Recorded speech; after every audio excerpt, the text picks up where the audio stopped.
Proceeding చేస్తుంది okay సోదరుడు రాఘవరావుకి అట్లాగే ఈనాటి కార్యక్రమానికి ముఖ్య అతిథిగా ఇచ్చేసినటువంటి రాష్ట్ర Vysya corporation chairman firebrand Kalva Sujatha గారికి అట్లాగే మరొక పక్క రాష్ట్రం నుంచి వచ్చినటువంటి కార్పొరేషన్ చైర్మన్ రాకేష్ గారికి అలాగే తెలంగాణ రాష్ట్ర గిడ్డంగుల సంస్థ చైర్మన్ రాయల్ నాగేశ్వరరావు గారికి అలాగే ఇంకా చాలా మందికి వేదిక మీద ఉన్న వాళ్ళందరూ నాయకులే పెద్దలే అందరి పేరు చెప్తే ఇప్పటికీ ఆకలి అవుతుంది అంటున్నారు చెప్తారు కాబట్టి వేదిక మీద ఉన్న పెద్దలందరికీ ఈ కార్యక్రమానికి హాజరైనటువంటి ఈ ప్రాంత వైశ్య యువ కిషోరాలకి అలాగే పెద్దలు వాళ్ళని ఆశీర్వదించడానికి వచ్చిన పెద్దలందరికీ కూడా పేరు పేరున ఖమ్మం జిల్లా కాంగ్రెస్ పార్టీ తరఫున నమస్కారాలు తెలియజేసుకుంటున్నాను.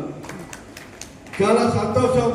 ఇప్పటికైనా ఈ వైశ్యాస్ అందరూ కూడా రాజకీయ చైతన్యాన్ని తీసుకొని రాజకీయ రంగ ప్రవేశం చేసి మేము ఎవరికంటే తక్కువ కాదు అని రాజకీయాలలో నిరూపించడం కోసం పెట్టినటువంటి ఈ చైతన్య సదస్సుకి ముందుగా పెట్టినటువంటి నిర్వాహకులందరికీ కూడా శుభాకాంక్షలు తెలియజేస్తా ఉన్నాను.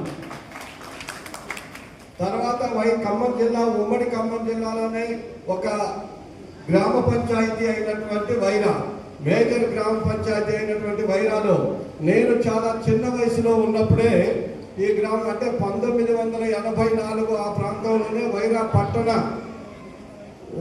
పట్టణ కాంగ్రెస్ అధ్యక్షుడిగా పెద్దలు స్వర్గీయ ఎండ్రపూడి రామచంద్రరావు గారిని 84లోనే ఈ గ్రామ కాంగ్రెస్ అధ్యక్షుడిగా పెట్టడం జరిగింది.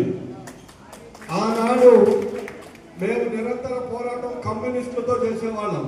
అప్పటికి తెలుగుదేశం అప్పుడే వచ్చింది. అంతకంటే ముందు పెద్ద పార్టీ లేదు. ఇక్కడ సిపిఎం వర్సెస్ కాంగ్రెస్, సిపిఐ కూడా ఉండేది కాదు. కానీ నిరంతరం